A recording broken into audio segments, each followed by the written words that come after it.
Hello and welcome to episode 205 of the FReality Podcast, your fortnightly fix of the latest news from the world of VR. We have a lean and mean show for you today, starting with the long-awaited change to Quest logins. Several of the best VR mods are getting the big old carpet yanked from under them, thanks to a YMCA takedown request. Augmenteers have a special future in mind for those super beings among us who poke their eyeballs every morning with contact lenses. To tie up the show, Nathy's come back from a galaxy far, far away, having pirated around the starfield, scouting for new and upcoming releases.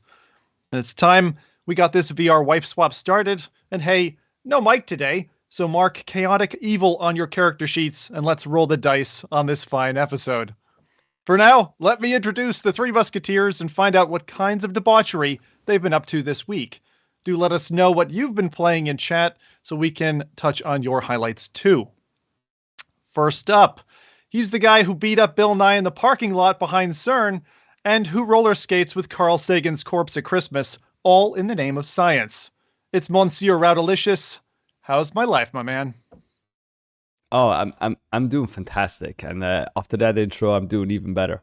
I'm sure that you had a little bit of issues this week as well with the like basically everything going down in Canada last week. I mean, we've had quite the eventful kind of week in Canada. I still managed to get a little bit of VR in though, although I'm gonna be honest, it wasn't a great experience. Like I tried this week the Tarzan VR game. Oh my God, you did it! Oh, what? I did it. How did that go? How did that go? Like, has any of you tried it?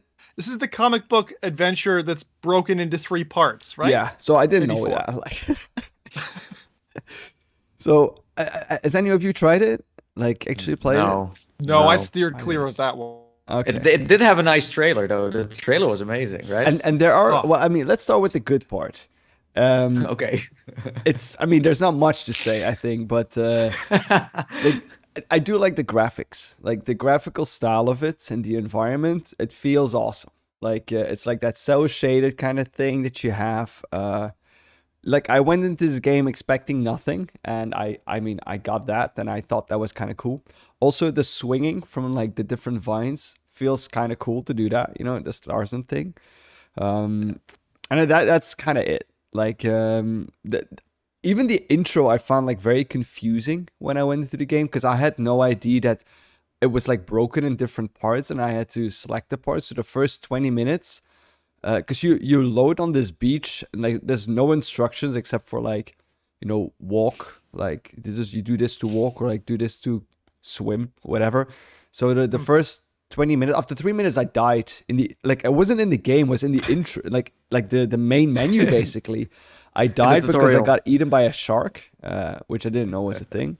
And I was like walking around there and I was like, what do I need to do here? I just didn't find it. And then I found my own little hut, like the cave, or like the tree hut that you're in, and there you can find like 3 comic books that you can choose, like separate stories.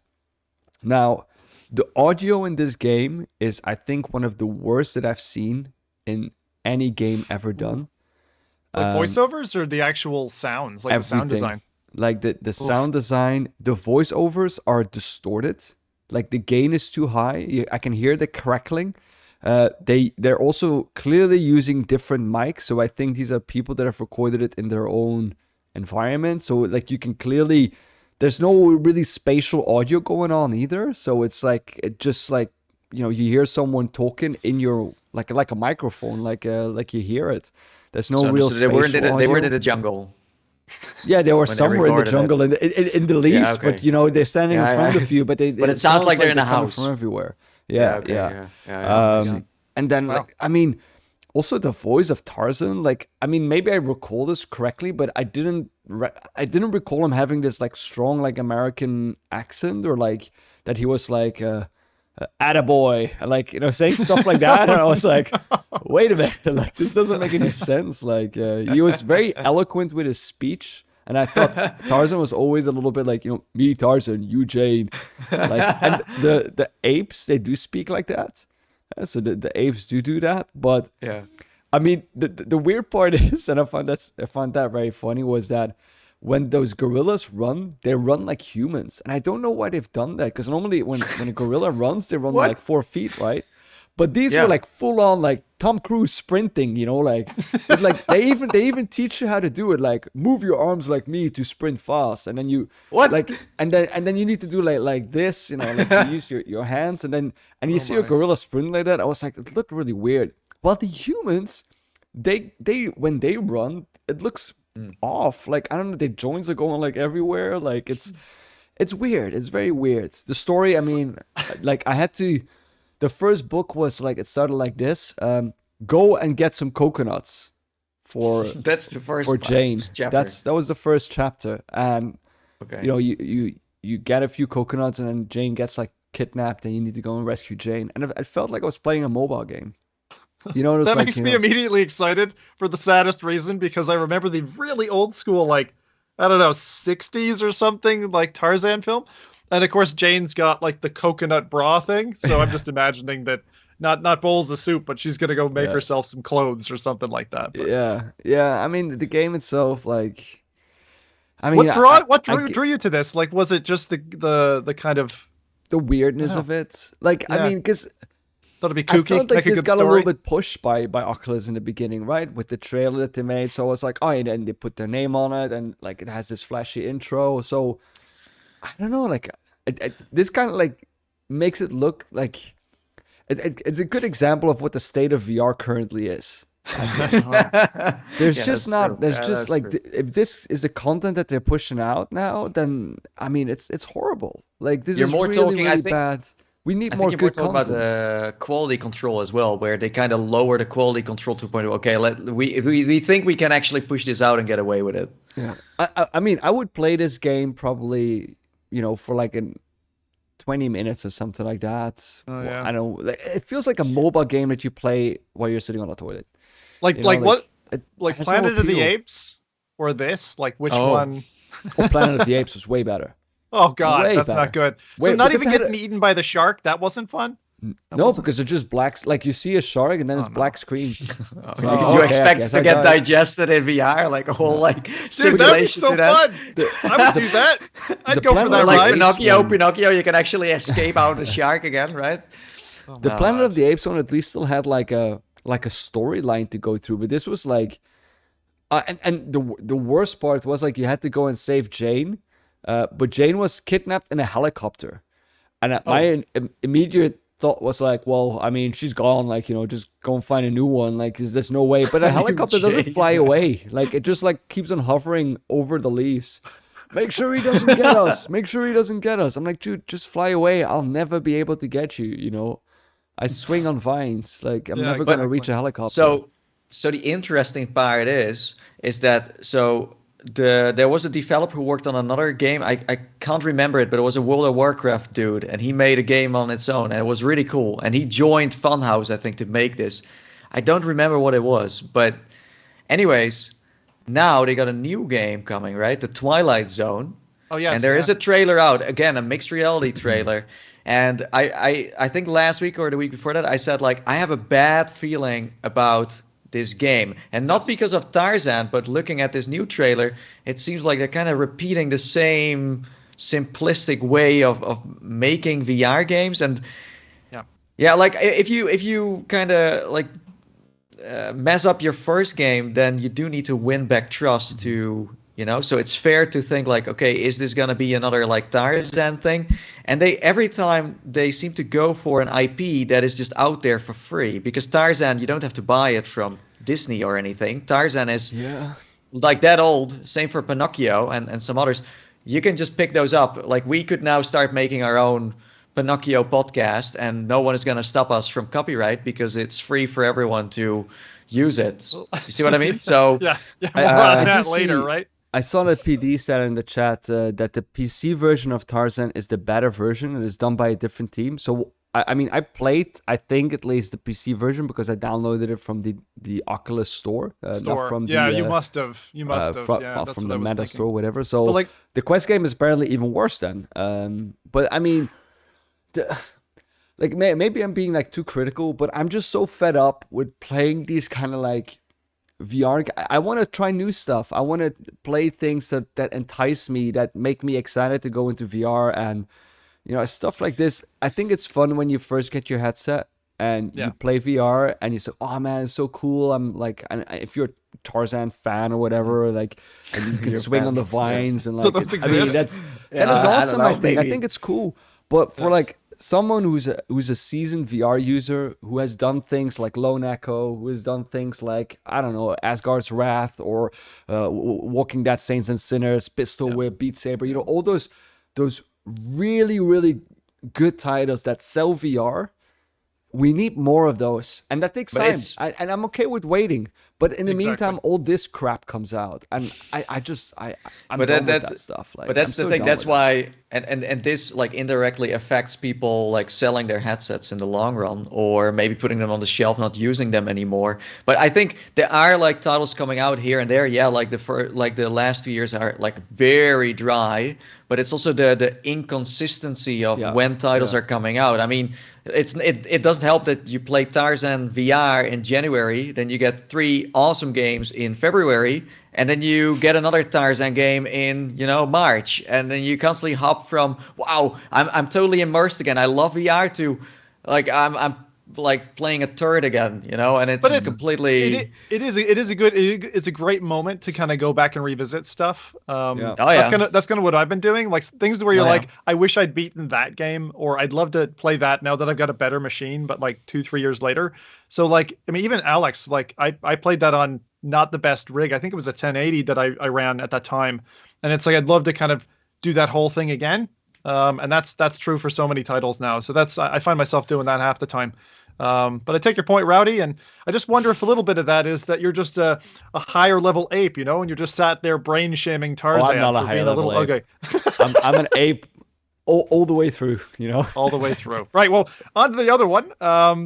So if this guy had a time machine, our dastardly duchy would go back to Elton John on March 2nd, 1972, and change the title of his famous song from Rocket Man to Rocket League Man. This, dear audience, is Das Nathi. Wie geht's? Nathi, any scandal? I didn't know I was German, but danke sehr. Yes. I'm a bit confused. Although, funny enough, if I talk about my country, people usually confuse me with Germany or Scandinavia. It's like or Russian too, if they think my accent is funny. But scandals, not that I know of. Oh, sorry, no. That's an Irish thing. So saying any scandal means like, is there any news? Sorry, I should have interpreted that one. Yeah. I was like, did something happen? Did I do something wrong again? No. Okay, great. Yeah, how's your VR week been and everything else? Yeah, so I finally got to launch my VR game in Rec Room. It's finally done, and it was great. It was amazing. It was like the expectations were going through the roof. That was parkour, right? Yes. A quest. It was a quest and a parkour in one. So explain what it is. Explain maybe to people how does a quest and a parkour go together? You got a parkour with quest. So quest in Rec Room means they have original quests in the game that they made themselves, developers, and those have stories to them. So we created our own version of that. So what it basically is, it's a parkour with a story at the start before you play the parkour, and also at the end, and it kind of like draws you into this parkour, and it kind of ties the story into that. So we combined, let's say, Ninja Warrior with its Tarzan. Own storyline with Tarzan. Yeah, exactly. We don't have helicopters, sorry, but so that's kind of like in a nutshell what I have been working on, and I worked on it with another person for 2 months. Wow. And it took ages. First, we looked at the storyline. What do people want? What can we do with it? Because, as you know, like we played so many great and bad games that we know where the problems usually are. The problems are always the same, and they always come back. And the main things I was focusing on was story, retention. I think Brett just mentioned it as well. and then also playtesting, because playtesting is like the formula to success, I think. So so in those 2 months, I worked with this person together. We did everything from, the storyline to, the like creative kind of direction we wanted to go with, like the whole way we wanted to entertain people, how to like, are they gonna like this? Are they gonna hate this? Things like that. So doing like two guys running like a small dev studio. That's how it kind of felt like in ways. And is this your first kind of dev, or have you done other game levels or anything else before? So no, I mean I created the arcade with Rec Room, but I wasn't really involved with the creation of it. In this case, I was like constantly there, learning all the things that you can do in Rec Room. But what I did do, I played tons of parkour maps. I also watched videos of like Super Mario 64, all the classics that have the best parkour elements, because that's another like key. As a developer, you can just look at other games. You blew my mind. I never thought of Super Mario, like Mario 64, as a parkour game, because the term parkour really didn't get popularized until, I don't know, 15 years later. So that's pretty cool. I was going to ask you, like, what's better now, YouTube comments or feedback about your game? Well, some things never change, So what happened was that it was so. Okay, listen. So this is a compliment and a problem in one. So, I told Rec Room I'm gonna launch it last weekend, and this is like, okay, great. You want us to promote it? I'm like, sure. I didn't ask for it. I just like want to play my map. So they said, oh, we can put it in the rec center. I was like, okay. So they put it like when you spawn in the game, you go to the right. Thousands of people spawn there every day, and it was on the right, and you could just click and join the event. Oh. But we weren't like, we expected maybe like 4,000 people to join us on our own.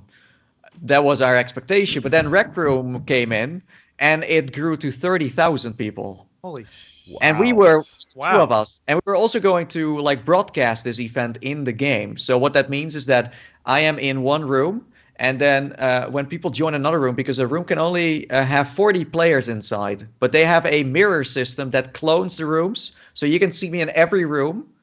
But in reality, I'm just in one room, and I just broadcast to all the other rooms. So they can see me, but I can't hear them. So it's kind of like a ghost version of me that is everywhere. But so you're like an active element within the world. Yes, at that. Yes. I speak to everyone. So I also like kind of already wrote some stuff down that I was going to kind of just broadly speak to everyone. So not name one person in a map, because that wouldn't make sense with the other instances of this room. Yeah. So so it launched on Saturday, and because we had so many people join us, it just couldn't handle it. And also some stuff happened in the background that kind of broke it. So we had people crashing, but then we also had people who were able to do it. So because of that, we had some people saying like, this is the worst thing I ever played, because they for example finished the like parkour after 40 minutes, but then at the end room, because we have similar like we have a room, an intro room, because you have a certain amount of ink you can use in the game, like textures and everything before, Those are resources that you're limited to, and just developing a rec room. You're 40 minutes in the room, and then at the end you crash. Then you're like, it's Nathan's fault. Yeah, of course. Yeah. So I didn't blame them. So in the weekend we had like around 30,000 people join us, and now a week later we're almost at 80,000. So we're gonna definitely hit 80, 90 at the end of this weekend, and it's been a great success, and it's really cool to also prove what me and this guy are capable of in terms of like what we can do in Rec Room. What's the name of this? Because people will probably want to go and check it out. So like, how do they find it in Rec Room? It's called the Forbidden Quest Parkour. So if you look up a Forbidden One, it's Forbidden One Quest Parkour. If you look that up, you'll definitely find it. But it's been insane, absolutely insane. And there awesome. There was at one point, talking about retention, there was one point where the room was active for 1.5 days. So that means that the room never ends. So there's always someone in there. So that just kind of proves that if you play a lot of great games and bad games, and you want to maybe try to create your own thing in Rec Room, because Rec Room is basically, if you're not into development stuff like Unreal Engine, Unity, and you just use their tools, this is for noobs like me. Everything there is made with that maker pen, right? Yeah, the Maker Pen's pretty straightforward to use, actually. I'd done a couple of assets and things like that in the past. And the cool thing is, if you want to, for example, if you have a room in Rec Room and you want to make your own prop and then have it in your room, you can do that. Like, for the last 2 years, I've had a pumpkin that I made for Halloween one year, and it's not that difficult to get on with. I'd say an hour or two's worth of tutorial videos on YouTube is enough for you to get kind of comfortable with how to do it. The more complicated stuff, which is more like, I'll call them like the if-then loops of programming and trigger events and stuff like that. That's a bit more complicated. You definitely need to invest more time. But they've got an academy, and they've got a bunch of videos and things that you can take. You can join us. So it's very easy to ease yourself into it. Yeah. So Nathan made a game, you made a pumpkin, and I made nothing. That's it. Well, congratulations on your launch week. I mean, you're having a lot of success there in Recland now. So but it's also because I just wanted to do something outside of the channel. I think right now I can upload videos, but they don't necessarily make me happy. I don't think they really come across that well on to my audience either. Like, if there's nothing to upload, then I would rather just spend some time on other things and also learn something from it. But I slowly start to feel something for starting my own studio in the future, or maybe you can hire me and I'll come up with something for you. But I definitely see this like this becoming more of a thing, because I did everything here. I also did the marketing. So I reached out to all the YouTubers, and they were like, I even like showed them what I made, and they're like, music. I was like, no, copyright free music. Everything is copyright free. It's this long. If you cut there and there and there, you have a great video. Do this and that. And they were like, I wish more people did this.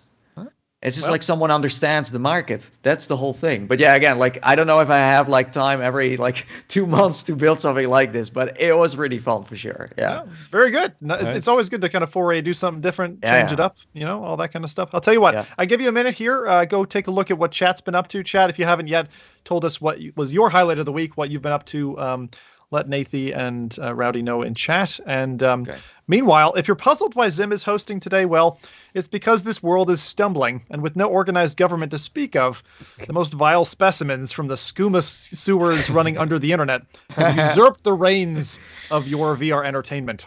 That and Microsoft sunning himself somewhere. So while our regular host is catching vitamin D, I've been mining deep below the crust, and I finally jumped into the mod for Deep Rock Galactic. Nice. So my highlight is very, very much Rowdy inspired this week. I say that because many a podcast ago, I remember Rowdy brought this up, and he was like, with the same kind of effervescence that you would if you said to someone, you don't know what Left 4 Dead is? Rowdy brought this up to me, and I was like, I've never heard mines, dwarves? What's all this about?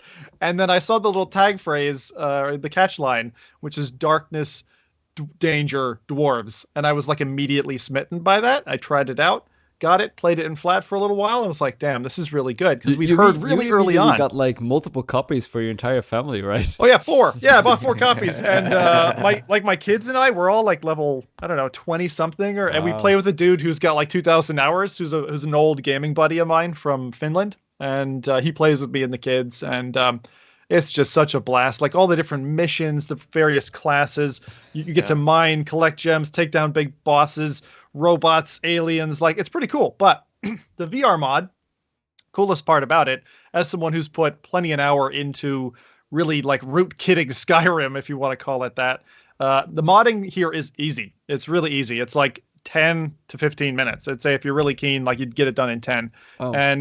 And once you've got it done, the feeling of the game, like Deep Rock already is kind of a game where it's colorful. You're down in caves and stuff like that, and the tutorial is pretty easy to breeze through.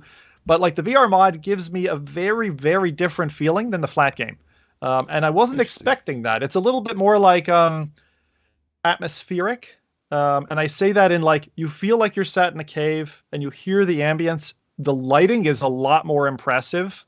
And it runs really smooth. It runs buttery smooth in the main game, even with large numbers of enemies coming at you.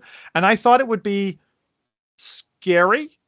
I would say it's less scary because I was expecting it to be something like almost like Alien Isolation, where things are coming at you. And Okay, I mean, wow. there are jump scares, so to speak, right, when things come at you. But for me, it's more tension. It's more like changing from an action film to like a drama, and Okay. the two feel almost entirely different. So this is definitely something. I know Mike was going on about it.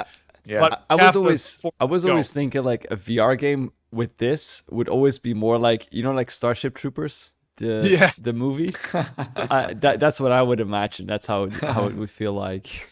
Yeah, like But, don't but run it- gunning. Yeah. It must be really immersive to play with real dwarves. Oh, that is such a blow. That's such a great. That's awesome. But one of the best things in this game is like you have a bar and you can get ingredients and drink like beer together. Oh, really? And- yeah, Yeah, and yeah. one of the things you can do is there's certain types of like knockout drinks that you drink and your screen goes all blurry and you're like, you're properly drunk simulated. So that stuff is fun. But the thing you notice is like when you approach all the different tables, the different like modular areas of the game, is you notice all the details. Just like the first time you go into VR and you notice like Yeah. a shadow on a railing, that you would never have noticed before. Like I walked up to the pickaxe station and I'm like, there's like 6 pickaxes here of different types. And like your eye immediately catches that stuff. I've been in this game 200 hours and I never saw that stuff. So it's like, Yeah. I don't know. It's really cool to see, and we'll talk more about this a little bit later in the podcast, but like really impressive game worlds VRified. And I think it's one of the things that we have to cherish when people, modders of ours go for that. As I said, talk a little bit more later about it, but that was my highlight. What has chat been up to? Yeah, so we have Steel, who played The Forest in VR for the first time. That's a Talking scary about game. spooky. Yeah, Yeah, it's I was scary. what to say. If I want to talk about something scary, that's quite scary. And I will say it again. I feel like a lot of people think it's just a random survival game, but there is an end to this game. There is a campaign that you can finish. And then we have Virtual Steve, who has been playing Spider-Man Miles Morales on PS5. Nice. And then he says, maybe, just maybe, Sony will give us a game injection for all their PS5 games in the future, even if it's gamepad only.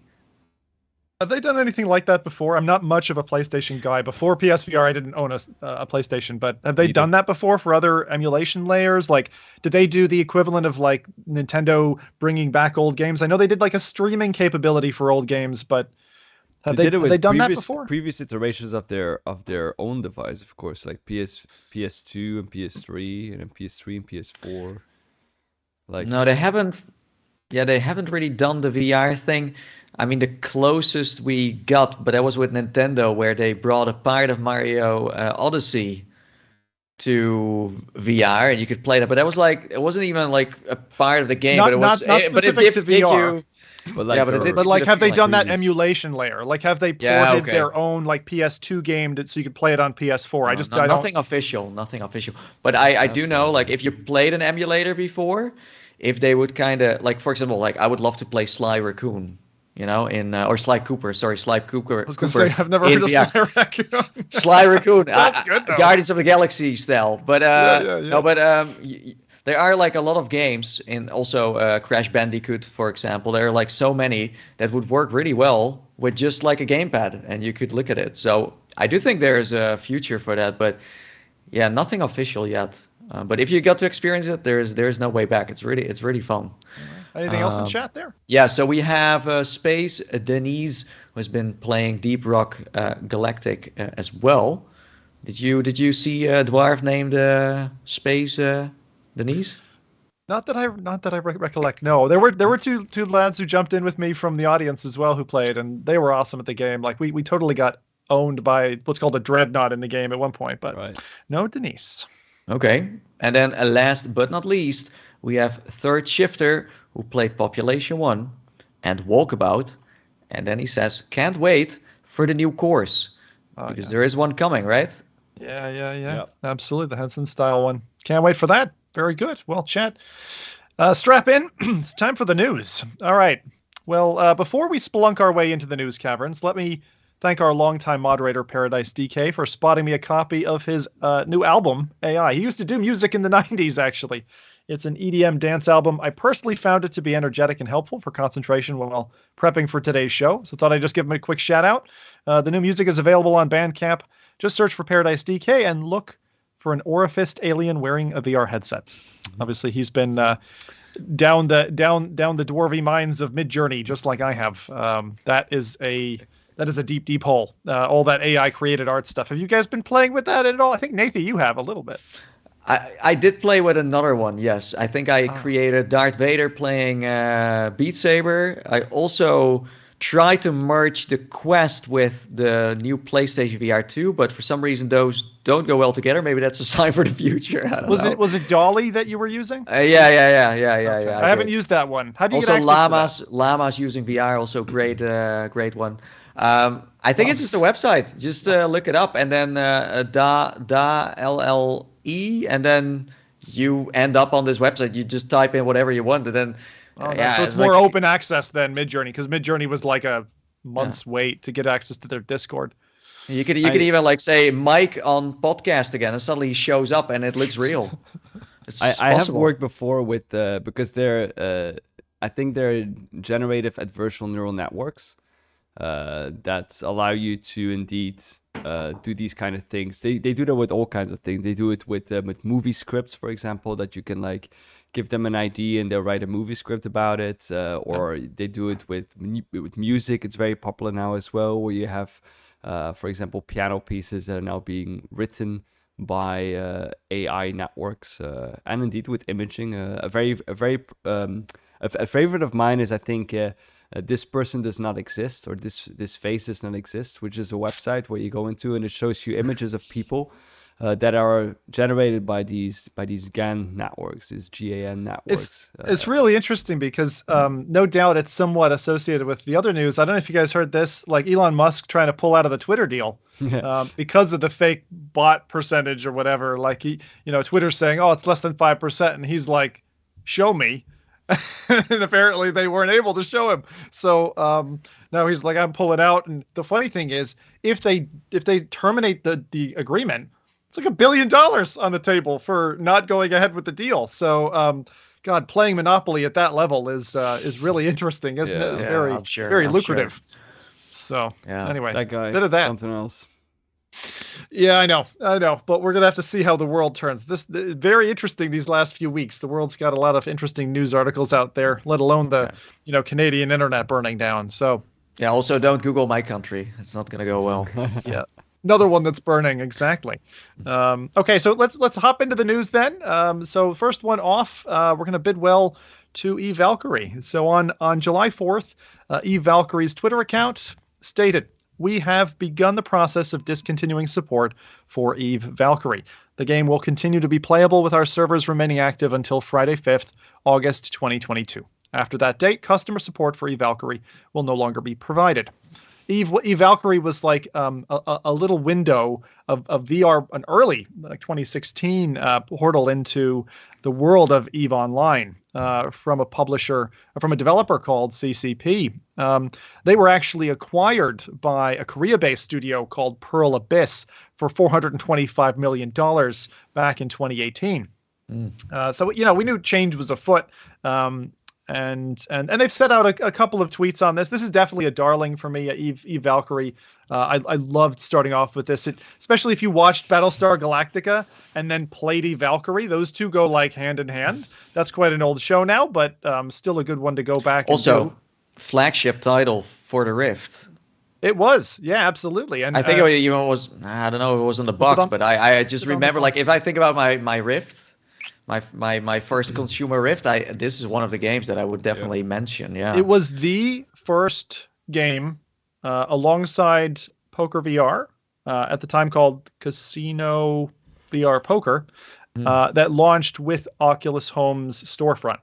So it was one of the first. I remember that December to January. It was one of the first games that you could kind of get into and play. It was fantastic to try it. But you're saying they will take it offline, but I remember there being a campaign. There is a campaign of. I'm just trying to think.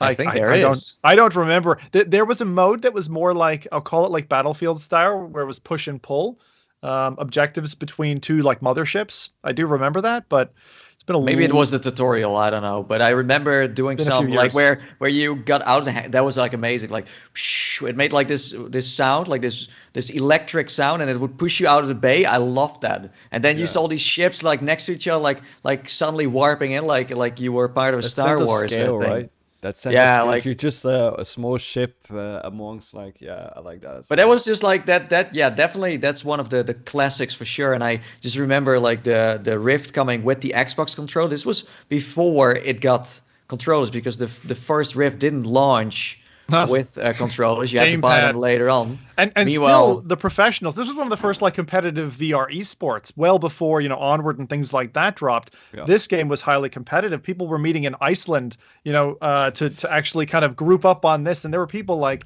I remember this amazing guy, 1.5 and Quantum Delta, who I used to fly with. I was nowhere in their league, but it was great having these matches, out there in space, and you would respawn and you'd come back again. So a couple other tweets that the company put out after. They said, "We're incredibly proud of what we accomplished with the Valkyrie, and we want to extend our deep appreciation to all our players for their support throughout its life cycle. Thank you for being a part of the Eve Valkyrie community. Broadcasting to all pilots, we want to extend our deep appreciation to all our players to their support throughout the life cycle. See you in the next life." Wow. Okay. So is that other game that they made, Spark, is that still a thing, or is that also? Yeah, part.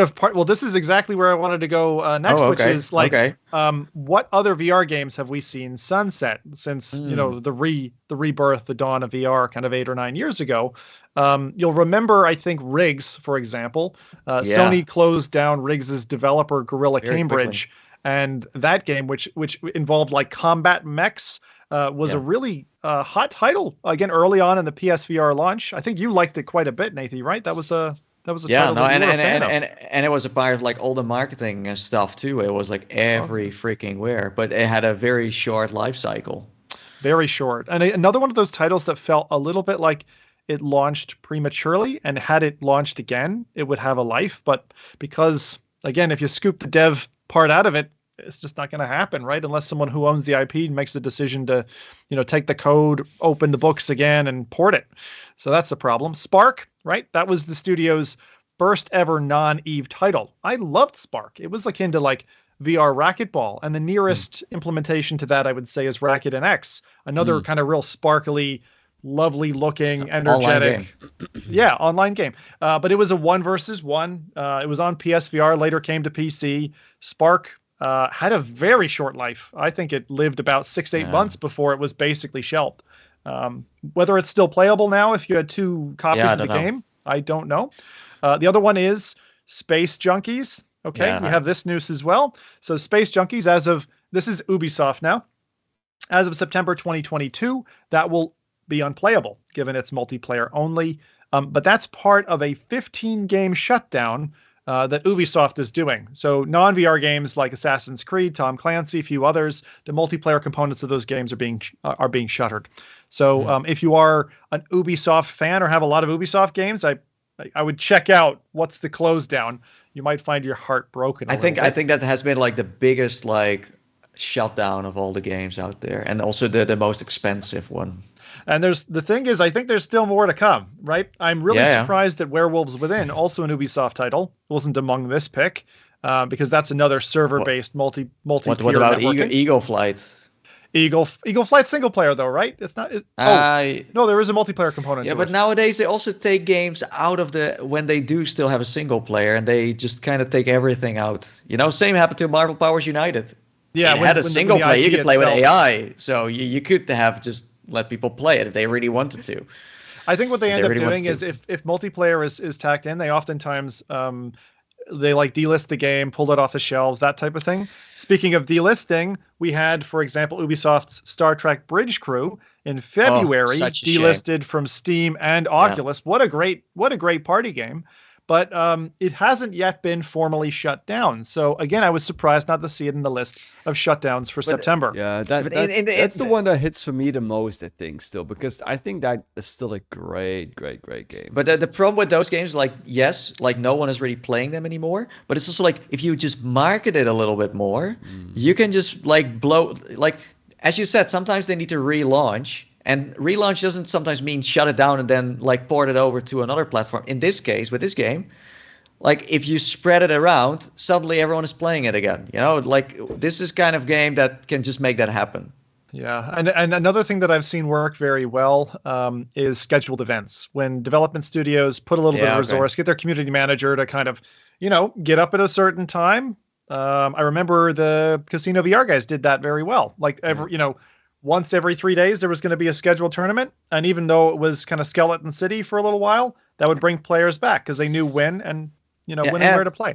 And you need to realize right now there is a big need of multiplayer stuff, online stuff. And it's just sitting there, but no one knows it exists. Yeah, so I'm with you. Like, I would love to know, like, what's the fairy dust that they can just kind of like scrap up and just, like make things okay again. What about like, possible. I was thinking about other studios like who launched way back, like when the Vive was really popular, like Hover Junkers. Like that was a game that when we started was one of the main multiplayer titles on the scene. Is that even playable anymore?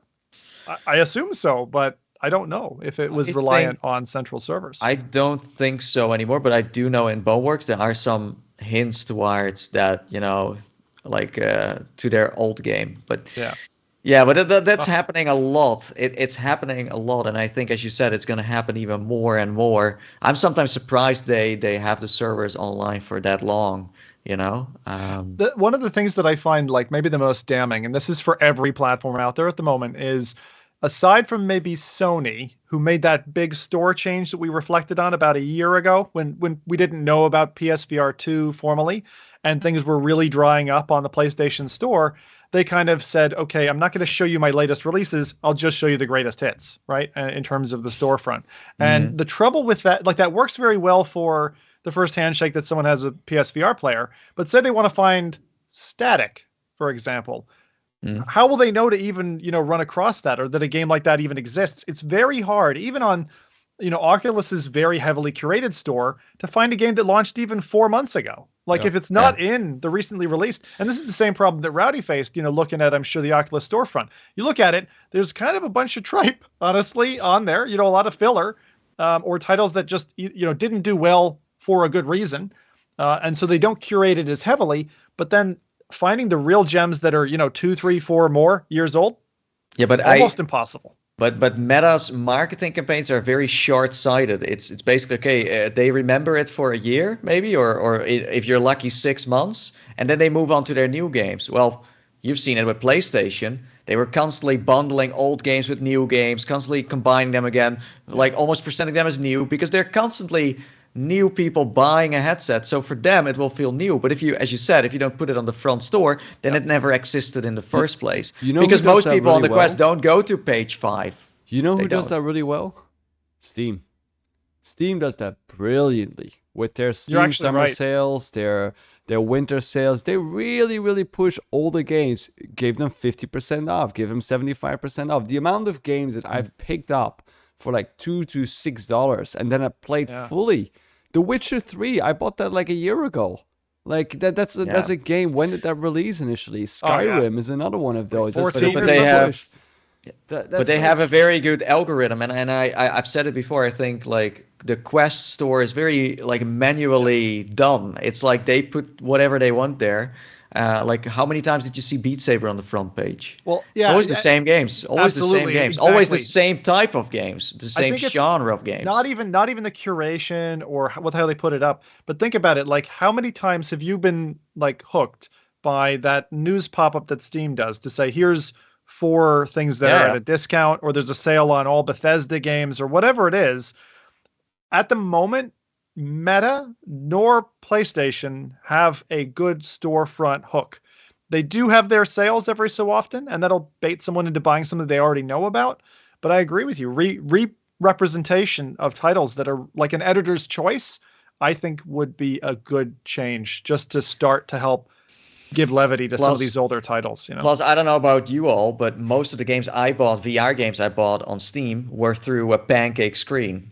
And with Quest or with PlayStation, I usually am on or inside the headset, and then I want to get something. And that's a total different kind of way of scrolling around. On Steam, you see everything. You click, click, click, click. I think in VR, it's already slow. And as I said, you don't want to scroll down, because on Quest, it's like you have to scroll down and then it loads. Like how many people are going to load until like they're on the 5th kind of like page of, But anyways, let me throw in 2 more games here. Yeah, I don't know if did you want to mention anything else? Because I think there might be one. I was going to ask if chat had anything, for example. Oh, wow, there's one that you forgot, my friend. What did I forget? From Other Suns. Oh, no, it's still playable. It is still playable. Yeah, I played it this week. That's the one that. That's the one that I literally had in mind right now. Let's not mention this so they get the wrong ideas here. Well, this is exactly it, right? Like, I think that if they brought that to Quest, it would slay. I really do. From Other Suns is an amazing 3-person FTL-like first-person shooter game. All kinds of cool stuff to explore. Early Among Us. They could port the game as is, and it would do incredibly. But if they take that offline, I will have a week in tears, I think, because it is in my top 5 games of all time. For VR, it is incredible. I should have not mentioned this. Now someone is going to look at, we're still paying for that. Maybe so for the red. Definitely. Hush now. Okay, what was the second one? You had another. The other one is Gunhide by Drifter Entertainment. Is that gone? Oh. Well, it is. Or you don't know.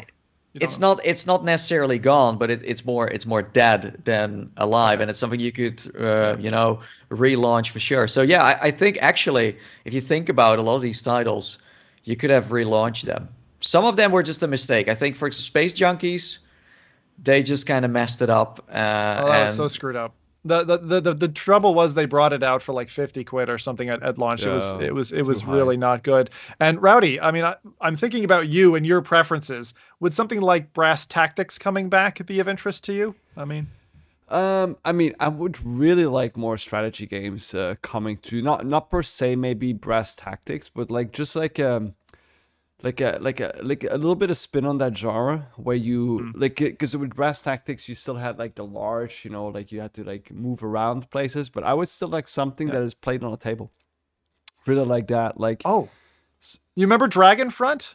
That was another like Rift launch title that was really cool. It was a card game where you had, I think, 8 card row or something, but it was very strategic. It was Palmer Luckey's kind of favorite, and he was hinting about it.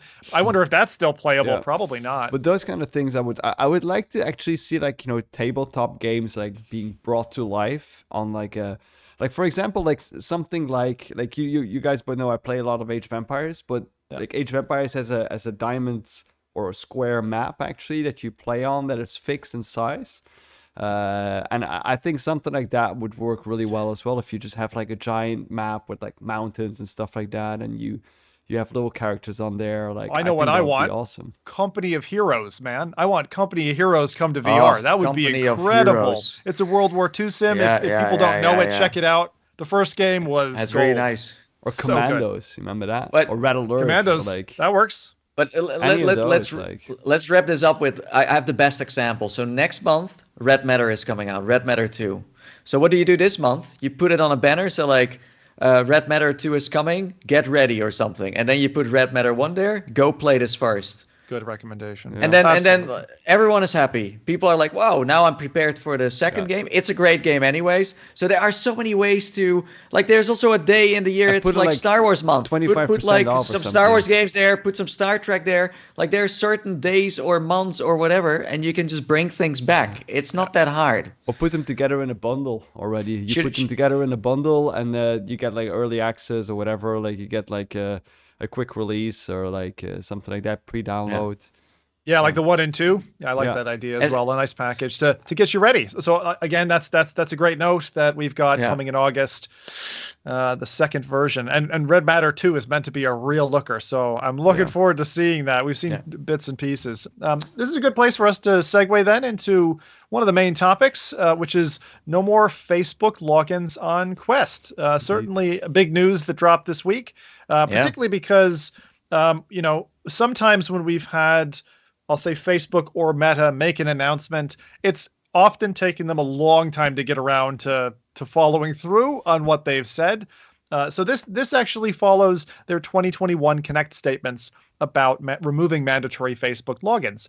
And posted on the Meta Quest blog on July 7th, they've said, in August 22, we'll begin rolling out a new Meta account structure that gives people more flexibility and control in VR. You'll no longer be required to log into your Meta VR devices with a Facebook account. We're also evolving your Oculus profile to a new Meta Horizon profile, which you can customize as you see fit. They did go on to state, we're moving from being Facebook first to Metaverse first. As part of the shift, we've taken a step back to reflect on what account model would be supporting our work to help build the metaverse. So just to reflect here, historically, you could log into a Quest 1 with just an Oculus account up to a certain date. Quest 2 launched with that prerequisite for getting a Facebook account. Hence, original Quest 1 users still using an Oculus account to log in still have until January next year. That's January 2023, after which conversion to a Meta account will be necessary. So, instant reactions, guys. Go ahead, fire away. Okay, so wait. So you're saying you can merge your Oculus account into a Meta account. So first it was Oculus to Facebook, and now it becomes Oculus to Meta. I don't know if there were still people that could do that. I thought everyone was now on the Facebook side, but okay. Yeah, so for example, my wife held on to her original Oculus account on the original Quest, didn't merge to a Facebook account until just a couple of months ago, actually. So there are still Quest users out there. It's probably a smaller number because if you want to be part of the social network and multiplayer and voice chat and all that, you have to sign on for a Facebook account. So the majority of people will have already done the merge. And I think this is really a tidy up. But actually diving into this a little bit further, there were a few other things that they said that I want to highlight that really tell us what the real impact of this is going to be. And then I've got a couple of kind of key bullets that I take away from this, and then keen on hearing what chat's kind of reactions were to this as well. So further in the blog, they do talk about your Meta account lets you log into your VR devices and view and manage your purchased apps in one place. It's not a social profile. Alongside Meta accounts, we're also evolving the Oculus profile to Meta Horizon profile. This represents your social presence in VR and other surfaces. It's interesting, I've not used that term before. Surfaces where you use your Meta Horizon profile, like the web. So with that Meta Horizon profile, you can choose how you appear to others by customizing your username, avatar, and other information.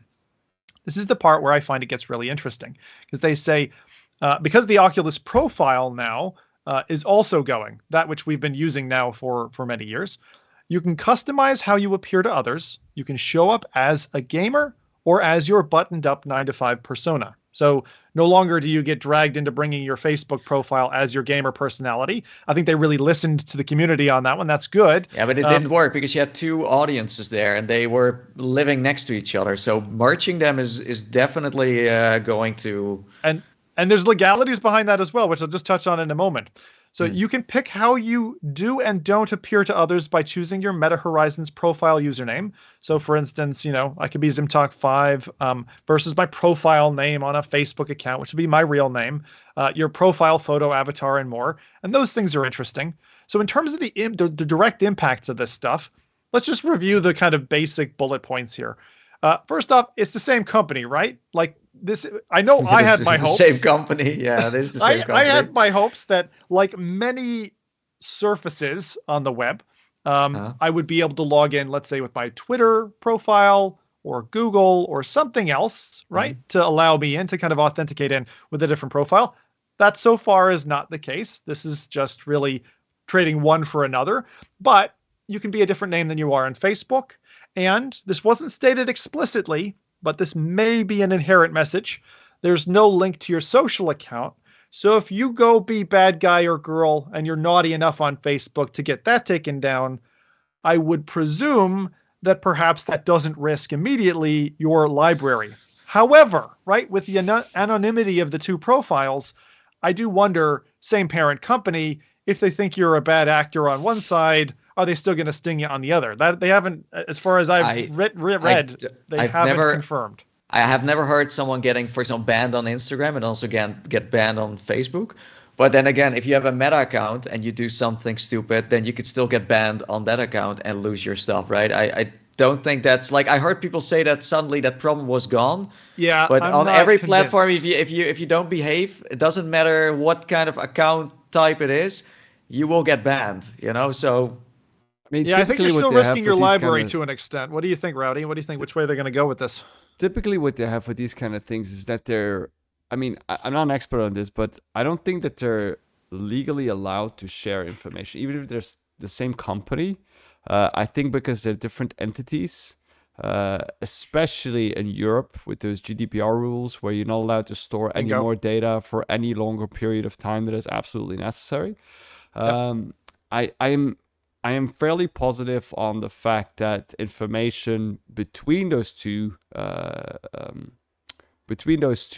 enterprises or between those two different platforms will not be shared. However, of course, since everyone who is going to move from Facebook to a Meta account, they're gonna have a record on Facebook having that link, of course, made as well. So, although they technically or legally maybe not allowed to collect that data or share that data, I don't think it will be very hard for them to figure out which account is linked if they really wanted to. And I love that you bring up GDPR in this, which is General Data Protection Regulation in the EU. It's a big deal. If you're from another territory, you won't necessarily know about it, but there's a big part of regulatory compliance in this. And I knew a lot about GDPR, but not the coupling rule that sits in that. So like you said, Rowdy, there are actually requirements for Facebook to comply with this. And it actually means that this decision is more about complying with a requirement that affects them globally than them deciding to do the right thing by the consumer. Yeah. And that wasn't apparent to me until kind of doing the background checks on this in terms of the legalities. Also, you might remember, and perfect timing, our friend Voodoo DE has jumped into chat. Hey, Voodoo. The ability for Facebook and Meta to sell Quest headsets in Germany was shuttered not too long ago as a result of Germany taking a stance against Meta or Facebook at the time on this. This change may open them up to that market again, which would be good. I don't know if there's another market that they were affected in that respect, but again, being able to sell Quest to Germany. China, but I don't know. I don't think that's China's a totally different kind of barrier yeah, it's wall. not going though, to change with this, I think. But no. Yeah.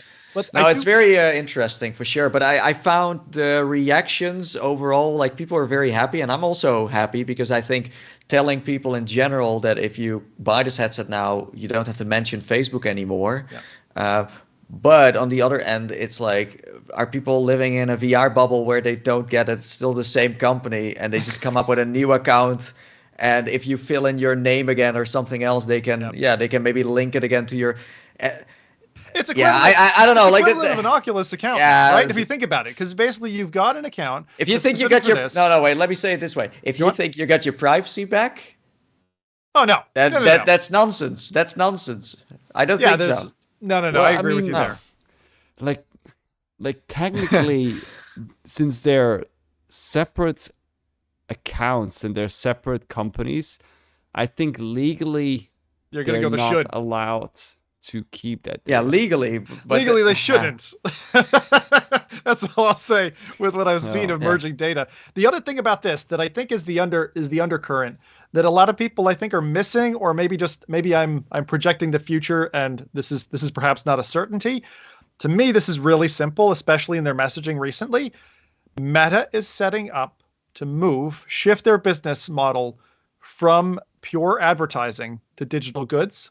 Of course, advertising is still going to be there. That's been their bread and butter. But I see them establishing this as a setup shop for digital goods and potentially NFT sales within that context for future. Because the second I saw that Meta profile, it's like, oh, you're just going to sell me a hat in there now that I can show off to Rowdy, and then Rowdy's going to hate me forever because I gave into the big corporation. Yeah. And I really think that that's coming because ding, ding, ding. Like, look at Diablo Immortal, for example, who just went out there with all this microtransaction stuff. There's money to be made, and a lot of people do care about how they look. Their, digital avatar or whatever. If they started selling clothing tomorrow, I bet you a lot of people who use Horizon today would have no hesitance in buying. They showed it, right? Like a few weeks ago, I think Mark posted something where he was wearing like Balenciaga or some other like rich brands. Like soon you have like VR clothing for the rich, and then you have some stuff for the poor, and it's gonna be the same as the real. No, but it's gonna happen, and it's the same like the real world where, oh, look at me, I am. But in the end, like the question Real rich is, people don't wear expensive clothing. That's all I say. No, like, well, some, yeah, that's true. If they show off, then no. But the thing is, like, I think it's very interesting and it's smart to do it because everyone else is doing it. Although I think for them it's going to be a slow bump up, because if you look at the development of Horizon, it's slow, like baby steps. You know? Yeah. And I think what they're gonna end up, they've already said that this is their pitch, right? But they're gearing up to monopolize the digital realm. You know, they want to own it and they want to run it. So you're saying there are going to be two accounts. You have the Meta account, and then inside, I think the Meta account, because the Meta account you use to get into your Quest. So when you're then inside your Quest, you want to play Horizon. So to be able to play Horizon, you got to log in with your Horizon account. So that's kind of what you're saying, right? Not quite. So I think what they're going to do is they're going to basically blend those. So you'll have your Meta account. That'll be your key to the kingdom. That's how you access. You'll access Horizon with that as well. But your what they call Meta Horizon profile, it's just your bio. It's what you look like, what your description is, what people can learn about you. You know, it's your public page, so to speak, but in the metaverse. So the reason they're tagging it to Horizon is, and not just calling it, this is your Meta profile. The reason they're calling it Meta Horizon profile is they're trying to usher you towards Horizon, which is the de facto platform social hub. It's that simple. But so it is not a second account, but it's not an account. Not an account. No. So your account, you'll have your Meta account, but the profile is this. Yeah. Just like so it's going to be a description. So it's going to be simplified. You just say like, okay, like allow this, allow that, and then you're suddenly in Horizon. Yeah. Well, and that's another part of it. No one is going to read that, by the way, but it's going to be there. That's another part of the kind of the blog post I didn't go into much detail about, but very simply, like you're familiar from Facebook, you know, sharing with friends, sharing with others, sharing with the world, the public, you know, controls for security of your information are being handled to us, you know, for that purpose as well. So that's the change to Facebook logins coming to Quest. They promised it. It's coming out in August. You know what I find like super fascinating about this? So 2.5, I don't know how long it's ago, like 2.5 years ago that the Quest 2 came out and this whole thing started kind of rolling out. People were upset, right? The whole community was like, what's going on? Palmer said it's going to be Oculus and it's not going to change, blah, blah, blah, this whole thing. And people are like, Facebook, I don't want to use Facebook because privacy, this and that, blah, blah, blah. Then we're like 2.5 years later now. And then most comments I saw, so then my library doesn't disappear anymore when I have a Meta account. So everyone already kind of got used to it now. And all they worry about is their library. But I heard almost no one talk about, okay, but what about my privacy? Like the thing is, it's like I'm bringing this up because I find it an interesting discussion. It's not because I necessarily like care about it myself anymore, because I have a job in the VR scene and I already gave away all my privacy. So I'm already kind of screwed anyways. No, it's true, because otherwise I can't try anything. I try like everything that I can find tech-wise, you know. Like last week, I bought like another Google Nest next to my bed, and it can, for example, look at how you're sleeping, and it's telling me, hey, Nathan, you slept well tonight. Maybe you should try this and that. That's also like they listen to how I'm sleeping. I mean, you could say that's kind of creepy. But on the other side, I find it very interesting because for my job in the tech scene, I think it's all, you know. But yeah, I sometimes find it just fascinating how people just kind of forget. At some point, they already move on, and they're like different priorities. And we should definitely do. I think in the near future, we should probably do another one of these kind of annual microscopic focuses in on security, the state of it, how are we doing? Because with this, they've changed a lot of the privacy statements. You're also getting swept if you're already on an Oculus account into updated statements. So there's it's you're getting trapped in the ring fence of their policies if you want to keep using a Meta VR device. No, but I think next month when it launches, then they also have to publish everything that you're gonna, or make it more clear so everyone will be able to read this out. Usually Ken Bai is gonna look through the whole thing and then tell us the shebang, because it's super boring to read through all of that. That's why most are just like, give me my Quest back, fine, here's my name, here's whatever.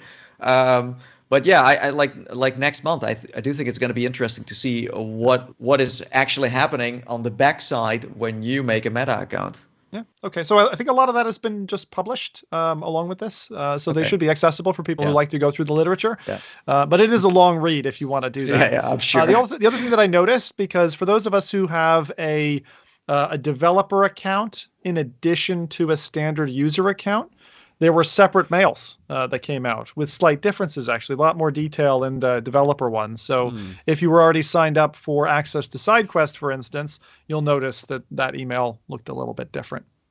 So that's that. All right, next one. All right, I swear the world's not burning to the ground, but here's another positive post for you all to consider. This is about the VR mods, which are under fire. So this week, the Mod Father posted to Twitter about an unfortunate DMCA takedown. Yes, not YMCA. For the keen of you out there listening to the intro, I was just testing you. A YMCA takedown? That would be the most glittery takedown ever. That'd be great. But for those of you who didn't experience the birth of Napster, a 90s music file sharing service, let me explain the situation and what DMCA is through an adapted song I've rekindled for VR's modding champion, Luke Ross.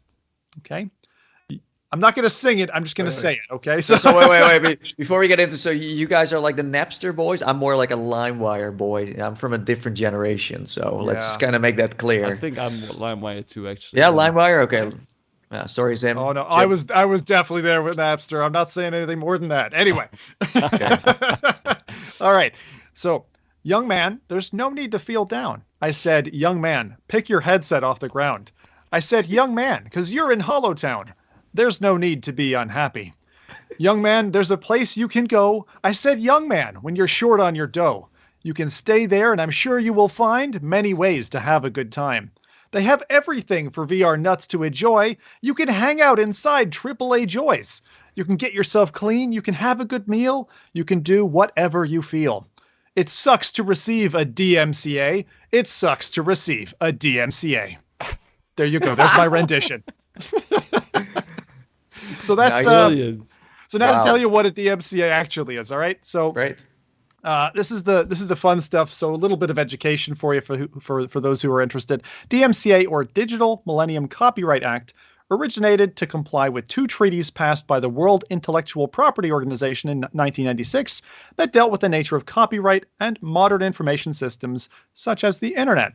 But in short, the takedown request goes from the copyright owner to the internet service provider, search engine, or web host. So someone hosting content. And copyright law specifies several elements that are needed to be included in such a statement. If a takedown notice meets all the legal requirements, the service provider still might refuse to take down the material. Right? It's not like a gun to your temple. However, if they fail to do so, then they open themselves up for potential secondary liability for assisting with copyright infringement. So, for example, if you put, a copyright song on YouTube, right, as a content creator, you might get a DMCA takedown request, or they might receive a DMCA takedown request from the copyright owner, which then they will decide to unlist your video and say, sorry, Nathy, you can't have Britney Spears Toxic, behind you in the latest Rec Room video. So this DMCA takedown notice comes from Take-Two Interactive Software. It's a parent company of Rockstar Games Incorporated and 2K Games Incorporated in relation to three main titles: Grand Theft Auto, Red Dead Redemption 2, and the Mafia Definitive Edition. Okay, so one course of action. Grand Theft Auto, like all the Grand Theft Auto. Yeah, yes, all exactly. Yeah, okay. All right. So I know there's only one mod at the moment that Luke Ross has done, but I'll take you through a little bit of that in a moment. So interestingly, with the DMCA, of course, there's one course of action that Luke Ross could have chosen to take, which is called the DMCA counter notice. But that normally involves getting lawyered up first.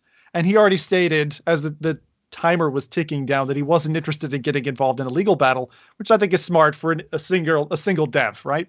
And just to let everyone know, if you didn't already, Luke Ross is, single-handedly creating these kind of VR add-ons for AAA titles, right? So what's affected by this? GTA 5, we've certainly talked about that on the podcast in the past. Red Dead Redemption 2. Other titles aside from that, like I said, the Mafia series. I don't know if any of us tried Mafia series. I don't think so, not that mod. Cyberpunk 2077 is another one. He's got another mod for Horizon Zero Dawn. He's also working on the Elden Ring mod, right? So all of these are kind of on the periphery of impact. And just so you know where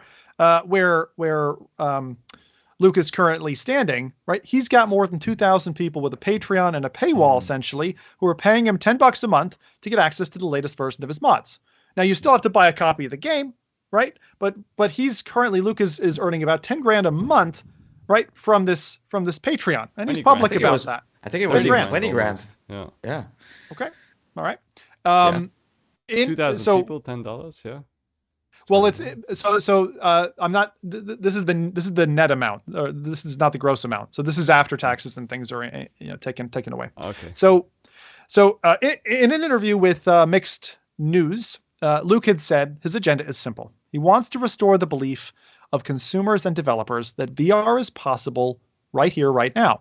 That the VR market must first develop, and only when it's matured would investors think about new forms of interaction. And he said, trying to do the opposite, i.e. asking for huge investments before the market is ready, is a sure way to kill the golden goose and be left with nothing. This is kind of what the first half of the podcast was about. We were talking about this, where people, laid out huge amounts, developed a great game, market wasn't quite there yet and pulled away. And Luke also said, all of my modifications require that users buy and own the games before they can add the modifications to add VR support. So let me give you the latest update here, because it's been going back and forth. You might have heard other news agencies talking about this. And on his Patreon, he's keeping everybody updated. This is the latest, okay? He's actually removed everything related to the DMCA request. And so he said, I've removed from Patreon everything that can be even remotely associated with IP by Take-Two, Rockstar, and 2K. Patreon doesn't provide any functionality to archive, backup, or hide posts. So I had to implement a workaround. And you will see that page now as a new tier called Archive Posts, which is only available to him. So I know we are not copyright lawyers, but hey, let's talk about what this means and what the ripple effect is. Will it spook other devs off from progressing their own mods? What will happen to other of Luke's own products? And what do you think the net impact of this action is going to be? So first of all, we like at the start of the show we spoke about not having enough content, right? So this problem came out of that, because there wasn't enough to play. Yep. So people want something to be entertained with. So these guys do the job. Everyone loves it. Everyone is super excited for it. They're like games like Elden Ring, who are super hyped up. Then the news websites pick up on it. They're like, wow, this is interesting, right? Because this came in the news because we already saw some articles last month and also this month, like how much this guy was making. So when it comes finally in the news, then people start to wake up. And now we're on the point where, so this is like an indirect problem of something else again. It's very, very intriguing. That where the problem then lies? Like, if Luke Ross, I mean, not to say anything, because I'm not an expert at this whatsoever, but if he was not charging any money for the mods, if he was making the mods freely available, I don't think that this would have taken as much heat. Oh, they can still take it down. They can still take it down, right? Of course they can. We had that, for example, with... The reason why they realized this was because there was an article that appeared that Luke is making $20K a month off of making mods for this and this and this game. That is why they figured out if the mods would have been freely available, because the VR scene is not big enough in order for things like that to come out. And of course, because with copyright, it's complicated. Like, even if he's making his own tools, you still need to have something that is copyrighted, which could be considered like, I don't know, like a piece of art or like a piece of like music or like whatever it is. But you're using that and you're injecting stuff in that, which is not the original intended use for the product. And that is where the problem comes in. Whether that's paid or not, that doesn't really matter, I think. But if it was free, if the mods were freely available, I don't think they would have figured out. Because it is good to know that before Luke Ross started working on these mods, there were already GTA 5 VR mods. They have been there for years before he started working on them. Yeah, he's not the only and one. there was never really an issue with that. Only with Nintendo, we have seen people making things, and then you're in the danger zone because they take everything down they can find. But in case of GTA or Red Dead, I mean, Farpax is still around, stuff like that. Yeah, it's definitely about the money, and it's definitely the articles that sparked this whole thing. Yeah. And there's another hypothesis kind of out expected that at some point that would happen, because you make, as Rowdy said, you make money off something that isn't yours. There's another interesting, like, meta-hinged hypothesis out there, which I'll just throw out there. I don't personally believe it, but some people are saying, oh, well, maybe Meta went and kind of, gave this information a bump up because they've got GTA San Andreas coming out, and they don't want GTA 5 mod spoiling the party and distracting from their sales, right? No. So that's...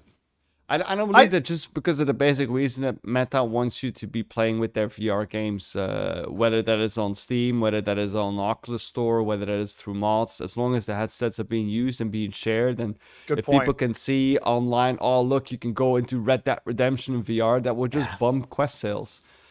So I don't think that's a You're really right. They're strong actually, in argument. terms of the feeding trough, they're going in that direction. I have seen projects, several projects like...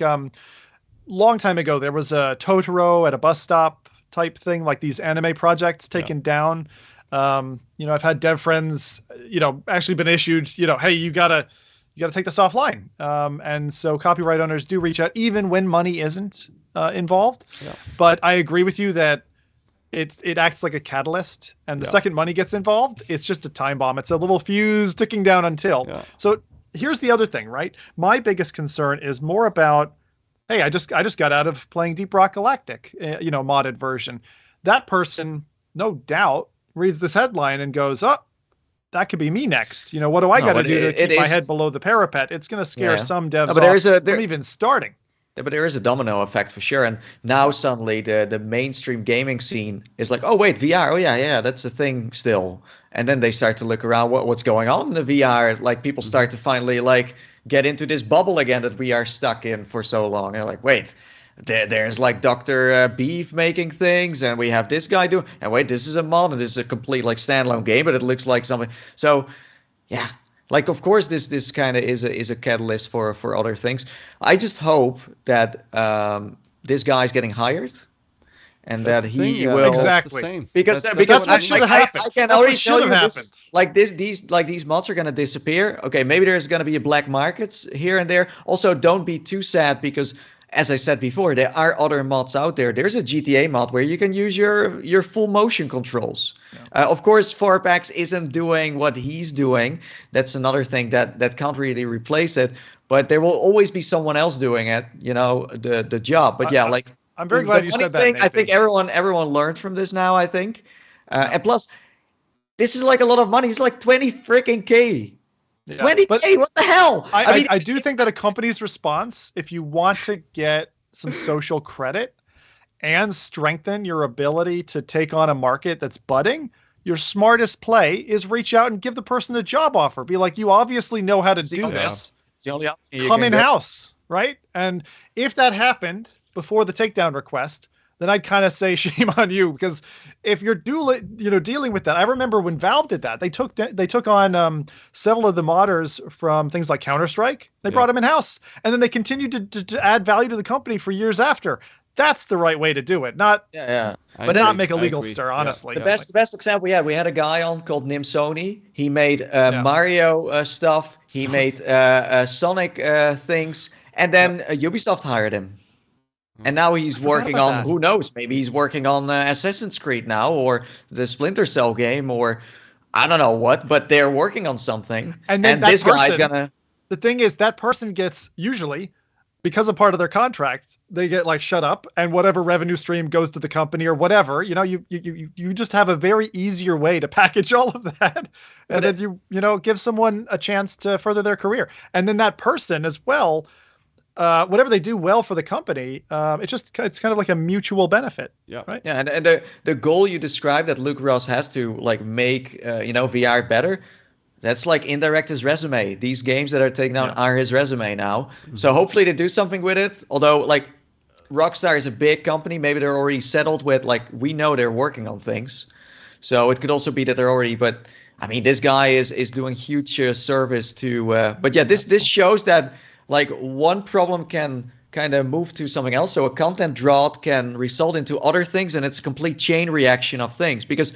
We wanted this. We wanted mods. We all played them. We all promoted them. And I'm not saying we're a part of the problem, but it's just like, but we just together, like without knowing it, creating a thing again. But at least VR is in the news again, right? So I think that's a good thing. No, even negative news is good news, right? And this guy, I'm sure, if it's not Rockstar, someone else will be like, "Hey, listen, this stuff's legit." But maybe he doesn't want to be hired. Maybe he wants to keep him working. Well, that's what I was saying. He might have declined, right? He might have. Okay. But I knowing Take-Two in particular, where they've had this kind of thing before, it's probably just the legal team processing. Oh, this guy's trying to make money. No, shut him down, right? Simple as. But I wanted to. Before we kind of move on to the next topic, I wanted just to ask and answer that question. What are some of the other VR mods that are potentially at risk here? Okay, so we had Nibre's Alien Isolation, the mother mod, right? Great transition there. Don't give them ideas, Zim. I already gave ideas for Anyway, your what's favorite, next on the? No. I'm giving them the ideas. Let's not get too much into this. People are listening to this. We can't. Doom 3. I don't know what Enderall is. What's Enderall? Do you guys know what that is? Enderall. The famous flag game. Yeah. GTFO.